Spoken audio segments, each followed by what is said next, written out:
আজকে আমাদের compressibility of সয়েলের প্রথম লেকচার।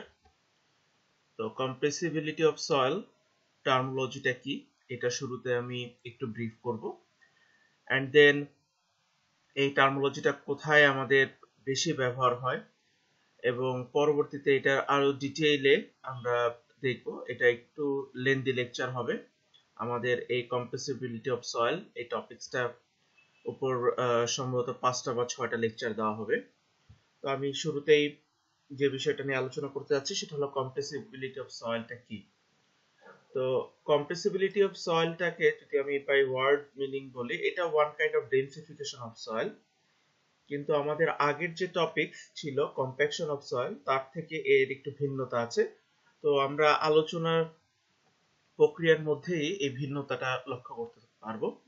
তো কম্প্রেসিবিলিটি অফ সয়েল বিষয়টা হলো, আমি যদি এখানে একটা পার্টিকুলার সয়েল নেই, আমি যদি এখানে একটা সয়েল ব্লক নেই, যে কোনো একটা ডেপথের আমি সয়েল ব্লক নিয়ে নিলাম।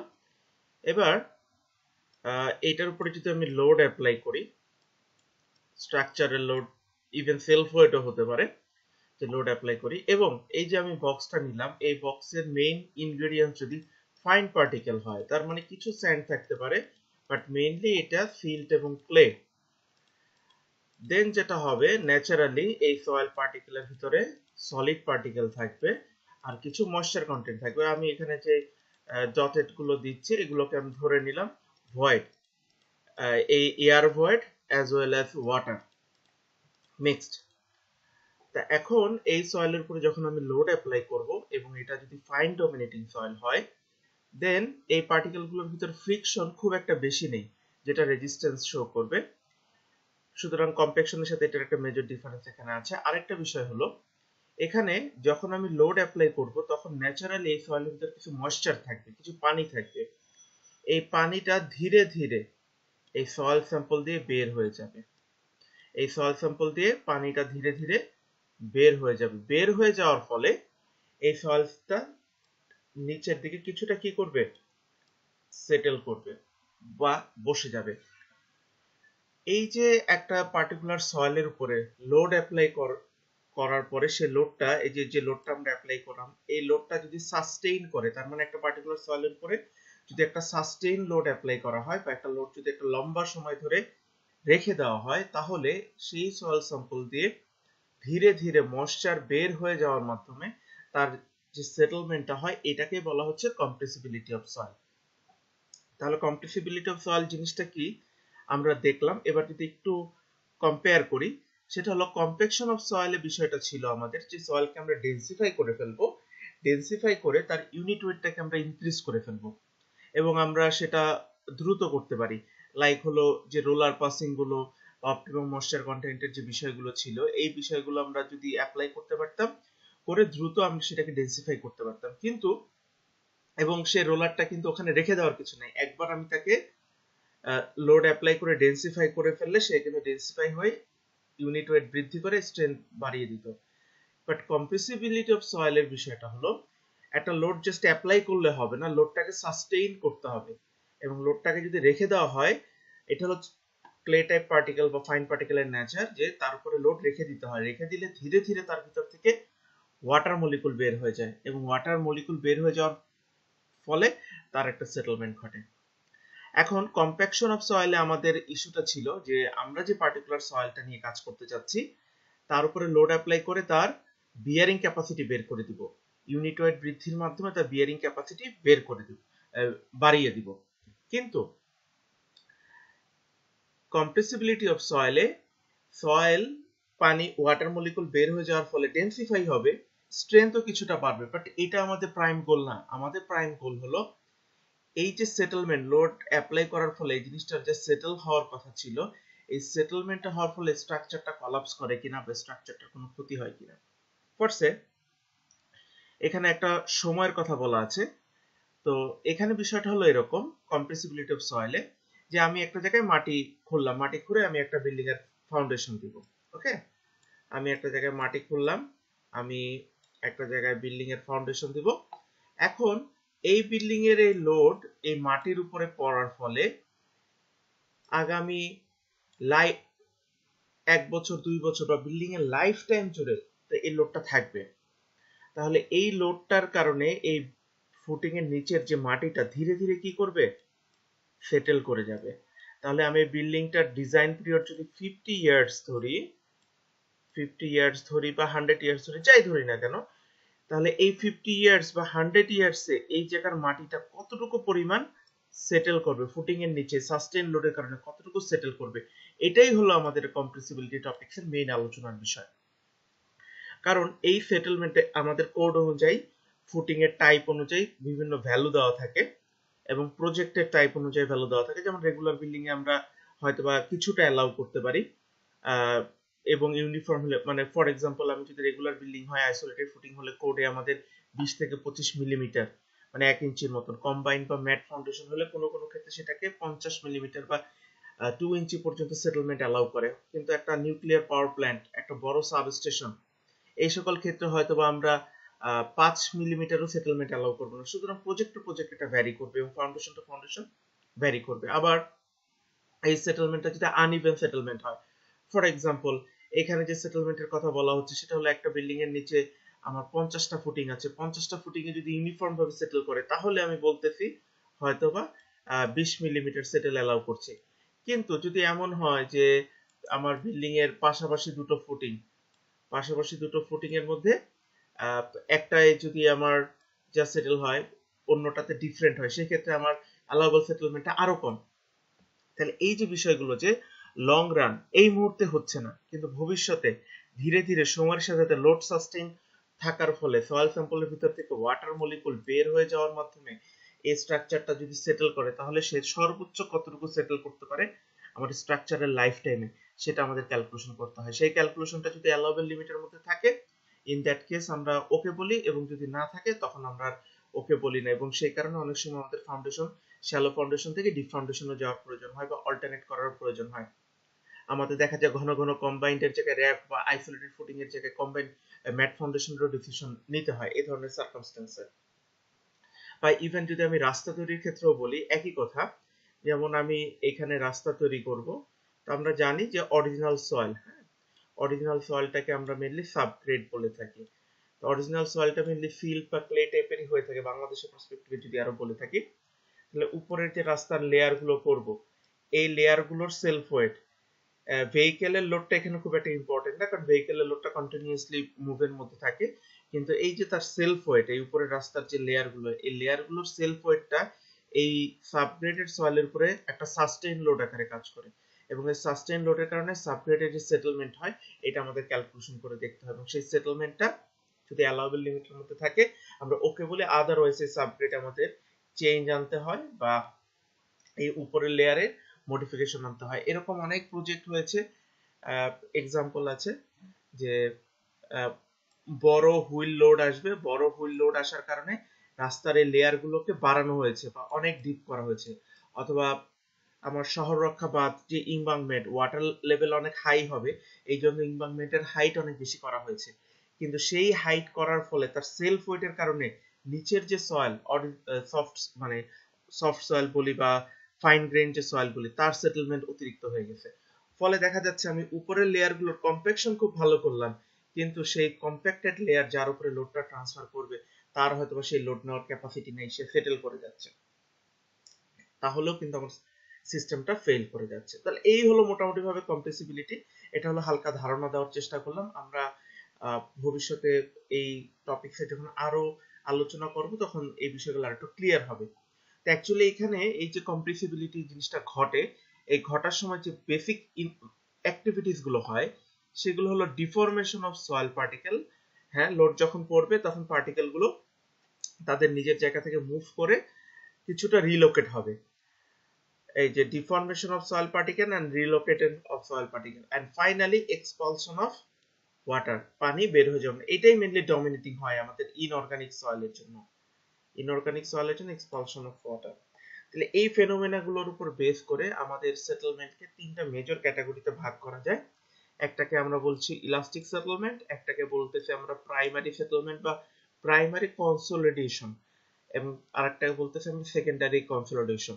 এই কনসলিডেশন বিষয়টা হয়তোবা আমাদের জন্য নতুন। এই কনসলিডেশন বিষয়টাই হলো এই পুরো জিনিসটা, যে একটা লোড সাস্টেইন থাকার ফলে সময়ের সাথে সাথে ধীরে ধীরে একটা সয়েল স্যাম্পলের সেটেলমেন্ট হয়ে যাওয়া বা বসে যাওয়াটাই হলো কনসলিডেশন।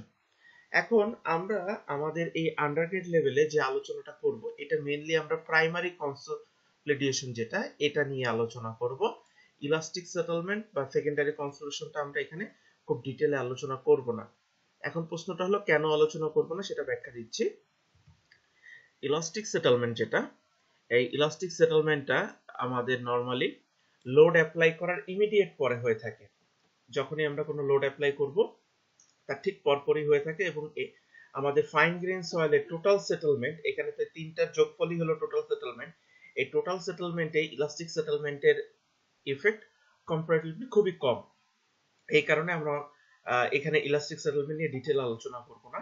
মানে elastic settlement is something like, আমি যদি একটা ফুটিং জাস্ট কাস্ট করলাম, আমি হয়তো একটা 10 তলা বিল্ডিং তৈরি করব, কিন্তু আমি জাস্ট এই ফুটিংটা কাস্ট করলাম। ফুটিংটা কাস্ট করার ফলে এই ফুটিং এর লোডের ফলেই তার নিচের যে সয়েল, এই সয়েলের অল্প সময়ের ভিতরে একটা সেটেলমেন্ট হয়ে যাবে, এটাকে আমরা বলতেছি ইলাস্টিক সেটেলমেন্ট, এবং তার পরিমাণটা টোটাল সেটেলমেন্টের খুবই কম।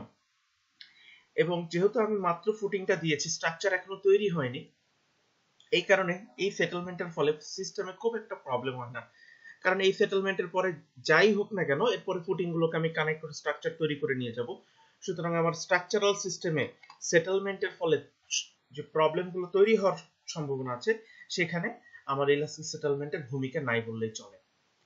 প্রাইমারি সেটেলমেন্ট যেটা, প্রাইমারি কনসলিউশন যেটা, এই প্রাইমারি কনসলিউশনটা হলো যে আমি যদি একটা পার্টিকুলার সয়েলে লোড অ্যাপ্লাই করি, তাহলে লোড অ্যাপ্লাই করার ফলে আমার যে পার্টিকুলার সয়েলটায় ধীরে ধীরে ময়েশ্চার বের হয়ে যাওয়ার মাধ্যমে যে সেটেলমেন্টটা হচ্ছে, এটাকে বলছি আমরা প্রাইমারি কনসলিউশন।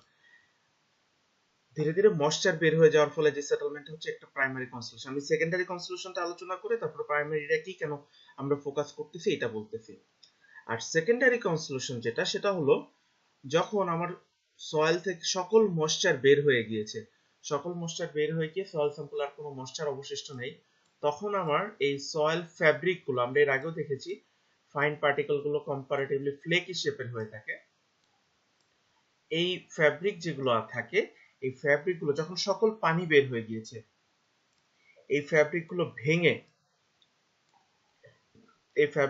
ভেঙে রিকনস্ট্রাক্ট হয়ে বা রিলোকেট হয়ে তাদের মধ্যে যে সেটেলমেন্টটা ঘটায়, সেটাকে আমরা বলি সেকেন্ডারি কনসলিডেশন। এখন প্রশ্নটা হলো সেকেন্ডারি কনসলিডেশন এবং প্রাইমারি কনসলিডেশনের মধ্যে কোনটা বেশি ইম্পর্টেন্স দিব। আমরা নরমালি প্রাইমারি কনসলিডেশনকে ইম্পর্টেন্স দিব। তার পিছনে কারণ হলো আমাদের এই যে ওয়াটার মলিকুল বের হয়ে যাওয়ার যে সেটেলমেন্টের কথাটা বলছি, সয়েল যদি ইনঅর্গানিক সয়েল হয়, তাহলে এটার জন্য আমরা সময় ধরে নিই অলমোস্ট ইনফিনিটি। তার মানে আমার সয়েল যদি ইনঅর্গানিক সয়েল হয়, তাহলে স্ট্রাকচারের নিচে তার লাইফ টাইম পার হয়ে যাবে এই সয়েলটা প্রাইমারি কনসলিউশন শেষ হওয়ার জন্য। সুতরাং তার সেকেন্ডারি কনসলিউশন ফেজটা দেখা যাবে যে শুরুই হবে না। হোয়ারএস সয়েল যদি অর্গানিক সয়েল হয়, ইন দ্যাট কেস আমার প্রাইমারি কনসলিউশনটা শেষ হওয়ার আগেই অথবা শেষ হয়ে যাবে তাড়াতাড়ি, এরপরে আমার সেকেন্ডারি কনসলিউশনটা শুরু হয়ে যাবে। ইন দ্যাট কেস সেকেন্ডারি কনসলিউশনের কন্ট্রিবিউশন হাই। কিন্তু যেহেতু আমরা ইন জেনারেল কেসে অধিকাংশ সময় আমরা ইনঅর্গানিক সয়েল নিয়ে ডিল করব, that's why we are focus on primary consolidation, যেখানে আমাদের লোড সাস্টেইন করার ফলে মলিকুল থেকে ধীরে ধীরে ময়েশ্চার বের হয়ে যাওয়ার মাধ্যমে সেটেলমেন্টটা হয়ে থাকে। তাহলে আমরা মোটামুটি ভাবে সেটেলমেন্টের টার্মিনোলজি গুলো বুঝলাম, আর টোটাল সেটেলমেন্ট হলো এই তিনটারই যোগফল। তো আমি এর আগেও বলেছি আমি ইলাস্টিক সেটেলমেন্টটা স্কিপ করে যাব, এখানে আমি ডিটেইল আলোচনা করব না। আমরা প্রাইমারি সেটেলমেন্টটায় চলে যাই, যে প্রাইমারি সেটেলমেন্ট অ্যাকচুয়ালি কিভাবে ফাংশন করে এবং তার ক্যালকুলেশনটা কিভাবে করতে হয় সে বিষয়টা আমরা একটু অ্যাড্রেস করব। এবং এখানে একটা গুরুত্বপূর্ণ বিষয় হলো স্ট্রেসের সাথে ভয়েড রেশিও কিভাবে চেঞ্জ হয়ে যাচ্ছে, এটা আমাদের একটা প্রাইম টার্গেট। তো এটার জন্য আমাদের এখানে একটা ডায়াগ্রাম আছে, এই ডায়াগ্রামটা আমরা একটু বুঝবো এবং এরপরে আমরা টেস্ট কিভাবে করে তার ডিটেলটা আলোচনা করব। তো এখানে আমরা একটা সয়েল স্যাম্পলের সেকশন দেখতে পাচ্ছি।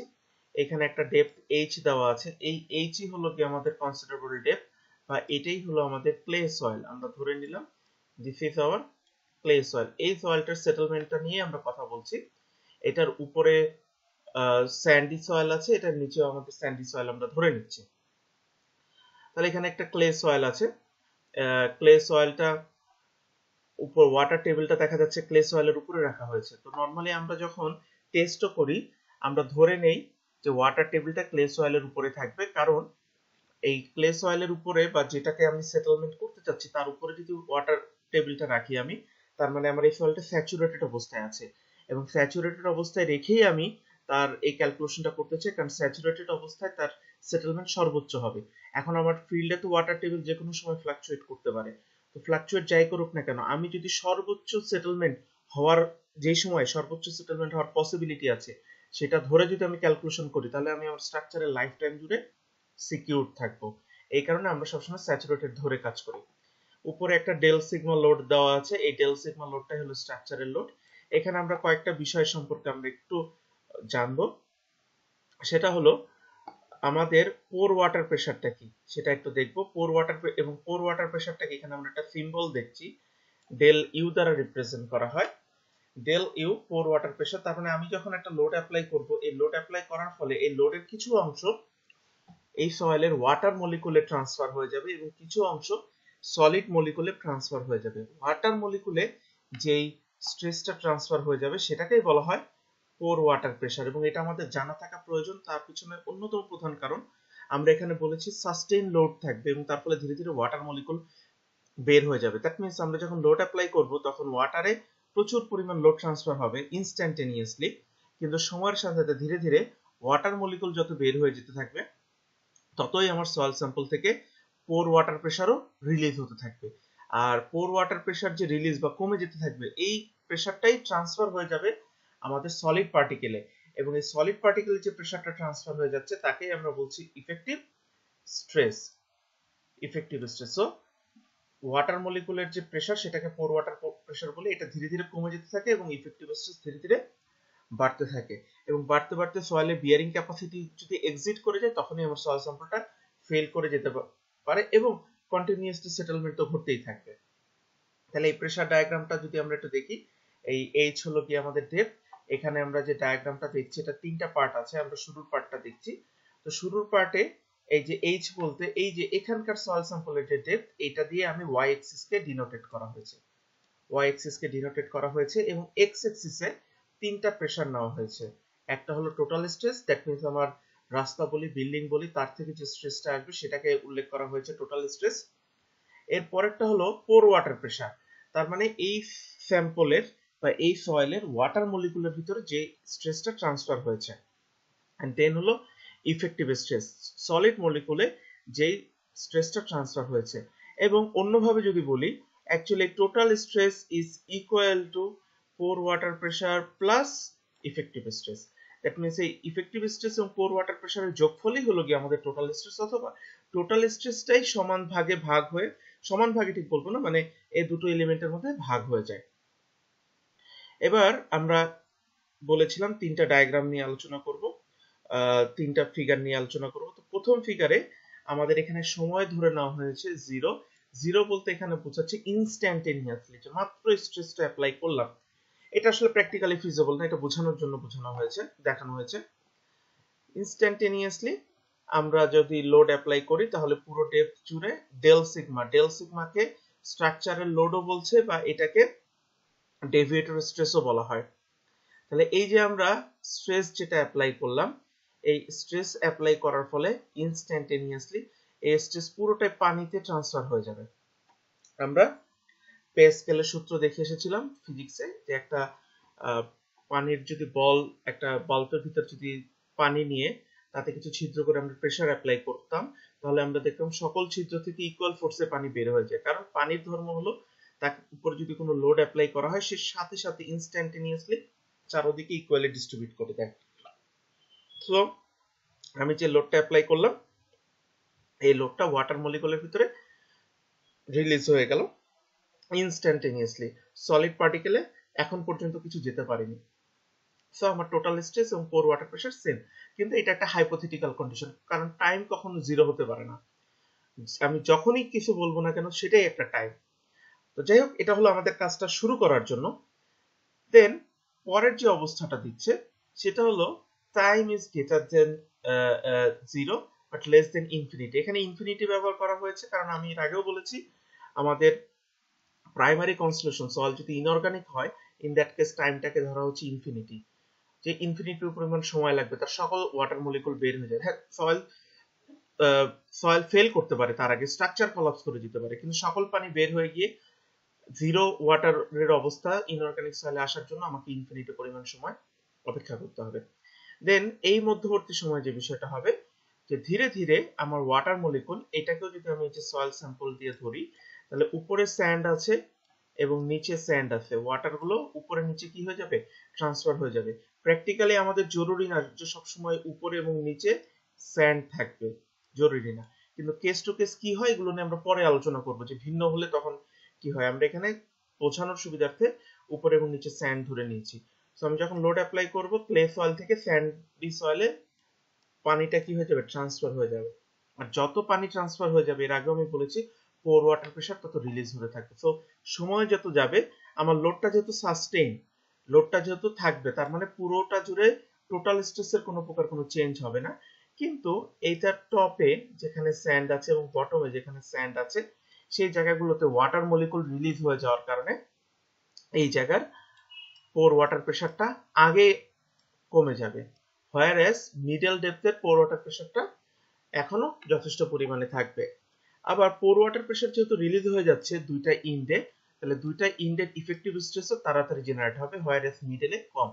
এবং পরবর্তী ডায়াগ্রাম যেটা আছে সেটা হলো যখন আমাদের টাইমটাকে আমরা ইনফিনিটি ধরে নিতেছি, তখন আমাদের সকল ওয়াটার মলিকুল বের হয়ে গিয়েছে। সো আমাদের পোর ওয়াটার প্রেশার 0 এবং সয়েলের টোটাল প্রেশারটাই ইফেক্টিভ স্ট্রেসে ট্রান্সফার হয়ে গিয়েছে। তো এই ছিল মোটামুটি ভাবে আমাদের স্ট্রেস ডিস্ট্রিবিউশনের মেকানিজমটা। তবে এটা আমাদের পরবর্তীতে আমরা দেখবো, এটা একটা স্ট্যান্ডার্ড কন্ডিশন ধরে নেওয়া হয়েছে বোঝানোর জন্য কিভাবে স্ট্রেসটা ডিস্ট্রিবিউট হয়, কিন্তু আমাদের কেস টু কেস দেখা যায় আপার লেয়ার বা বটম লেয়ার ডিফারেন্ট হয়, সে অনুযায়ী এই স্ট্রেস বাড়া কমা, পোর ওয়াটার প্রেশার বাড়া কমা এগুলো চেঞ্জ হতে পারে। কিন্তু বিষয়টা হলো এরকম যে যত পোর ওয়াটার প্রেশার বের হয়ে যাবে ইফেক্টিভ স্ট্রেস বাড়বে এবং এই মেকানিজমটা চলতে থাকবে সময়ের সাথে। এই বিষয়টা বোঝানোর জন্য এই ডায়াগ্রামটা দেখানো হয়েছে। ওকে, তাহলে এবার একটু আমরা আসি যে ল্যাবরেটরিতে কিভাবে আমরা কনফিউশন টেস্টটা করি সেটা আমরা একটু আলোচনা করব। এখানে আমি হালকা আলোচনা করার চেষ্টা করব কারণ আমাদের 3-4 সেশনালে এটার আমরা ডিটেইল টেস্ট করব। তো এখানে একটা স্কিমেটিক ডায়াগ্রাম আছে। তো এই স্কিমেটিক ডায়াগ্রামটা দেখার আগে আমরা একটু রিয়েল যে ফিগারটা আছে সেটা একটু দেখে আসি, তাহলে স্কিমেটিক ডায়াগ্রামটা বুঝতে পারবো। তো রিয়েল ফিগারের আমাদের বাম পাশে একটা ফিগার আছে, ডান পাশে একটা ফিগার আছে। আমরা শুরুতে বাম পাশের ফিগারটা যদি একটু খেয়াল করি, এখানে আমরা দেখতে পাবো যে দুটো মেটাল রিং আছে, একটা আউটার রিং, একটা হলো কি আমাদের ইনার রিং। একটা আউটার রিং, একটা হলো আমাদের ইনার রিং। এই ইনার রিং এর ভিতরে আমার সয়েল স্যাম্পলটা থাকে, এই ভিতরকার যে রিংটা আছে এই রিং এর ভিতরে সয়েল স্যাম্পলটা থাকে। আর আউটার রিংটা ব্যবহার করা হয় মেইনলি পানি দেওয়ার জন্য। উদ্দেশ্য হলো এই পানিটা দিব, দিয়ে সয়েল স্যাম্পলের উপর পর্যন্ত পানিকে নিয়ে আসবো যাতে সয়েল স্যাম্পলটা টেস্টের সময় স্যাচুরেটেড থাকে, কারণ স্যাচুরেটেড অবস্থায় তার সেটেলমেন্ট সর্বোচ্চ হবে। সামহাও লোড অ্যাপ্লাই করব, যেটা ডানের ছবিতে দেখতে পারবো, লোড অ্যাপ্লাই করব। সো যখন আমি লোড অ্যাপ্লাই করব তখন ধীরে ধীরে এই সয়েল স্যাম্পলটা সেটেল করতে থাকবে। আর যত সয়েল স্যাম্পল সেটেল করবে এই প্রুভিং রিং এর এই ডায়াল গেজে, এটা প্রুভিং রিং বলবো না, সরি, ডায়াল গেজে আমার ডিফর্মেশনের ভ্যালু ক্যালকুলেট হতে থাকবে যে সে কতটুকু পরিমাণ ডিফর্ম হচ্ছে। এই ডাটাটা নিয়ে অ্যাকচুয়ালি আমাদের সেটেলমেন্ট ক্যালকুলেশন। আর ডান পাশে যে ছবিটা দেখতে পাচ্ছি, এই ছবিতে এই যে আমরা এখানে দেখতে পাচ্ছি আমাদের সয়েল স্যাম্পলের যে সেটআপ, এটা দেখতে পাচ্ছি। আর এখানে আমরা যে বিষয়টা দেখতে পাচ্ছি সেটা হলো লিভার আর্ম করে বা অনেক সময় ডিরেক্টলিও দেওয়া হয়, আমরা যে লোডটা অ্যাপ্লাই করব, এই লোডটা অ্যাপ্লাই করব এবং লোডের কারণে সয়েলটা ডিফর্ম করবে এবং এখান থেকে আমরা গ্রাফ তৈরি করব। তো গ্রাফ তৈরি করে ফেললে গ্রাফে আমরা লোড এবং সময়ের একটা কোরিলেশন করব এবং সেটেলমেন্টের একটা কোরিলেশন করব। ফলে যে প্র্যাকটিক্যালি আমার স্ট্রাকচারাল লোড যাই হোক না কেন, সময় সেটা যাই হোক না কেন, আমরা তখন তাকে এক্সটেন্ড করে দিতে পারবো, কারণ আমরা একটা সময়ের প্যাটার্ন, আমরা সয়েলের ডিফর্মেশনের একটা প্যাটার্ন তৈরি করব। এই স্কিমেটিক ডায়াগ্রামটা যদি আমরা দেখি, এই যে এটাই হলো আমাদের ক্লে সয়েল, এটাই হলো আমাদের ক্লে সয়েল। এটা হলো আমাদের ইনার রিং, এটা হলো আমাদের আউটার রিং, এটা হলো একটা section. Outer ring a water টেবিলটা রেজ করে দেওয়া হয় যাতে সয়েল স্যাম্পলটা স্যাচুরেটেড থাকে। উপরে এই যে এটা হলো একটা পোরাস স্টোন এবং নিচেও একটা পোরাস স্টোন। এই পোরাস স্টোনটা প্রোভাইড করা হয় যেহেতু সয়েল স্যাম্পলটা স্যাচুরেটেড অবস্থায় আছে সে যেন ডাইলুট না হয়ে যায়। এখন অ্যাকর্ডিং টু ASTM আমাদের এই টেস্টটা করতে 10 দিন সময় লাগে।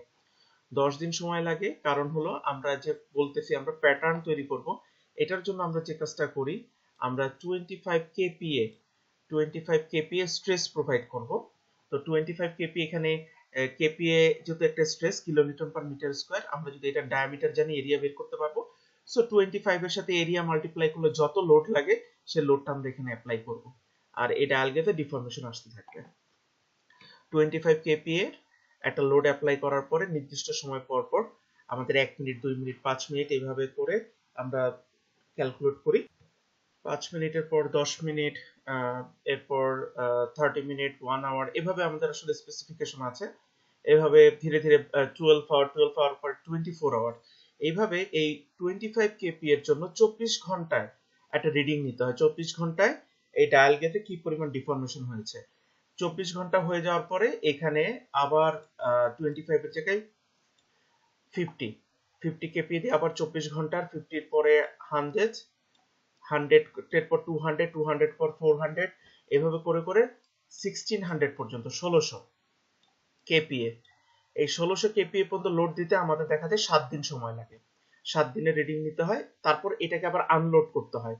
আনলোড করার পর 1600 পরে আমাদের আবার 800, এগুলো সব আমরা পরবর্তী আজকের ক্লাসে আলোচনা করা যাবে না, পরে এগুলো আলোচনা করব। 800, 800 পরে 400, 400 এবং পরবর্তীতে 200 পর্যন্ত, এইভাবে 7 দিন লোডিং এবং 3 দিন আনলোডিং। এই পুরো প্রক্রিয়াতে 10 দিন সময় লাগে আমাদের। 10 দিনের রিডিং আমাদের নিতে হয় এবং এই নেওয়ার পিছনে উদ্দেশ্যই হলো আমি কিছুক্ষণ পরে দেখাবো যে আমাদের এরকম একটা কার্ভ তৈরি করা, এরকম ভার্টিক্যাল এক্সিসে আমাদের থাকে হলো গিয়ে ভয়েড রেশিও, আর হরিজন্টাল এক্সিসে থাকে আমাদের স্ট্রেস, বাট স্ট্রেসটা লগ স্কেলে থাকে যেহেতু এখানে আমরা দেখতেই পাচ্ছি 1600 পর্যন্ত যেতে হবে। ফলে দেখা যায় এই ভয়েড রেশিওটা ডিফর্মেশনের সাথে এই ভয়েড রেশিও সম্পর্ক আছে, এটা আমরা একটু পরেই দেখবো আজকের ক্লাসে। এখানে আমাদের লোডিং এবং এরকম একটা আনলোডিং, ডাউনওয়ার্ড একটা লোডিং এবং আনলোডিং একটা কার্ভ তৈরি হয়। এর ফলে এই সয়েলের আলাদা আলাদা লোডের জন্য দীর্ঘ সময়ের ফলে একটা প্যাটার্ন কিন্তু আমরা পেয়ে যাই। এই প্যাটার্নটাই অ্যাকচুয়ালি আমাদের টার্গেট। এটা আমরা যদি একবার জেনারেট করে ফেলতে পারি একটা সয়েলের জন্য, তাহলে প্র্যাকটিক্যালি আমার প্রজেক্টে যেই পরিমাণ লোডই আসুক না কেন এবং তাকে আমি যত দিনের জন্যই করতে চাই না কেন, এই কাজটাকে ব্যবহার করে আমি বলে দিতে পারবো যে আমার স্ট্রাকচারটা কতটুকু সেটেল করবে। দেন দিস ইজ দ্য বেসিক ফান্ডামেন্টস। তাহলে এটার ব্যাপারে আরো ডিটেল আলোচনার প্রয়োজন আছে, বাট এটা আমরা যেহেতু 3-4 সেশনালে করব, আমরা ওখানে আলোচনা করতে পারবো। আর একেবারে লাস্টে আজকের যে লাস্টের টপিকস দেখাচ্ছি সেটা হলো আমি যে মাত্র বললাম যে কিভাবে ক্যালকুলেশনটা করতে হয়, বাট করে আমি অ্যাকচুয়ালি কি বের করব। আমার টার্গেট হলো এরকম একটা গ্রাফ, এখানে শুধুমাত্র লোডিং কার্ভ দেওয়া আছে, এখানে যদি আমি আবার আনলোডিংটা যোগ করি তাহলে এরকম একটা আনলোডিং কার্ভ আসবে। তো এখানে আমরা যদি একটু খেয়াল করি, এখানে আমরা দেখি এবং এটা একটা কিন্তু ডাউনওয়ার্ড কার্ভ, এখানে লোডিং এর জন্য একটা ডাউনওয়ার্ড কার্ভ নিচের দিকে যাচ্ছে। ভার্টিক্যাল এক্সিস বরাবর হলো কি আমাদের ভয়েড রেশিও এবং হরিজন্টাল এক্সিস বরাবর হলো ইফেক্টিভ স্ট্রেস বা স্ট্রেস যেটা প্রোভাইড করছি। এবং ভয়েড রেশিও এবং ইফেক্টিভ স্ট্রেসের একটা কার্ভ আমরা তৈরি করব। এখন এই ভ্যালুগুলো কিভাবে নিব সেটার ব্যাখ্যা আমি এখানে দিচ্ছি। এখানে আমরা যে 3 ফেজ ডায়াগ্রাম যেটা আছে সেটাকে ইউজ করব। 3 ফেজ ডায়াগ্রাম তোমাদের weight volume relationship topics already তোমাদের পড়ে আসার কথা, যে একটা পার্টিকুলার সয়েল, এটা হলো আমাদের প্র্যাকটিক্যাল সয়েল, আর এটা হলো 3 ফেজ ডায়াগ্রাম। 3 ফেজ ডায়াগ্রাম বলতে প্র্যাকটিক্যালি সয়েলের ভিতরে ভয়েড মিক্সড অবস্থায় থাকবে, বাট আমরা হাইপোথেটিক্যালি ধরে নিব যদি সলিড পার্টিকেল গুলোকে আলাদা করে ফেলতে পারতাম আর ভয়েডকে যদি আলাদা করে ফেলতে পারতাম। আর যেহেতু সয়েল স্যাম্পলকে স্যাচুরেটেড করব, সুতরাং স্যাচুরেটেড অবস্থায় ভয়েডের পুরোটা জুড়ে শুধুমাত্র ওয়াটার থাকবে, এখানে কোনো এয়ারের স্পেস নেই। ওকে, তাহলে আমরা যদি এখানে আসি, আমরা ভয়েড রেশিওর যদি ডেফিনেশন জানি, এটা ওয়েট ভলিউম রিলেশনশিপে শিখে আসার কথা। E ইকুয়াল টু আমাদের VV by VS, volume of void by volume of solid. আমরা যেহেতু একই সয়েল স্যাম্পলের করছি, তার মানে আমরা যে সয়েল স্যাম্পলটা নিয়েছি এই সয়েল স্যাম্পলটা যেহেতু আমাদের সবসময় কি থাকছে, সেম থাকছে, তার মানে এবং চারদিকে কনফাইন্ড থাকতেছে, এই সাইডে যেহেতু একটা রিং দ্বারা কনফাইন্ড থাকতেছে, সো এ কিন্তু এর ক্রস সেকশনাল এরিয়া কোনো চেঞ্জ আনতে পারছে না, তাহলে এরিয়াটা সবসময় কি থাকতেছে, কনস্ট্যান্ট। আর থ্রি ফেজ ডায়াগ্রামে আমরা কি বলতেছি, আমরা বলতেছি এটা সলিড পার্টিকেল গুলো একটা জায়গায় আছে, যেটাকে আমরা এইচ এস দ্বারা বলতেছি, প্র্যাকটিক্যালি মিক্সড অবস্থায় থাকবে, কিন্তু আমরা থ্রি ফেজ ডায়াগ্রামে কাজের সুবিধার্থে আমরা বলি এইচ এস, আর এটাকে আমরা বলতেছি কি এইচ ভি। তাহলে বোথ দ্য কেসেস এরিয়া যদি সেম হয় তাহলে ভলিউম কি হবে, হাইট ইনটু এরিয়া। সো এখানেও আমার এরিয়াটা হলো এ এবং এখানেও আমার এরিয়াটা হলো এ। তো উপরে নিচে এ কাটা গেলে আমার শুধু বাকি থাকবে হলো গিয়ে এখানের যে ভ্যালুটা, সেটা হলো H V by H S. তার মানে ভয়েড রেশিও ই কে আমি লিখতে পারি H V by H S আমি লিখতে পারি। ওকে, আচ্ছা, অ্যাজ ওয়েল অ্যাজ আমরা এইচ এস এর সূত্র, এইচ এস এর সূত্র কিন্তু আমরা জানি, এটা থ্রি ফেজ ডায়াগ্রামে আমরা দেখে এসেছি কিভাবে এইচএস এর এই সূত্রটা আসে। এখানে এইচএস এর সূত্রে আমাদের দেখা যাচ্ছে সব ভ্যালু নোন।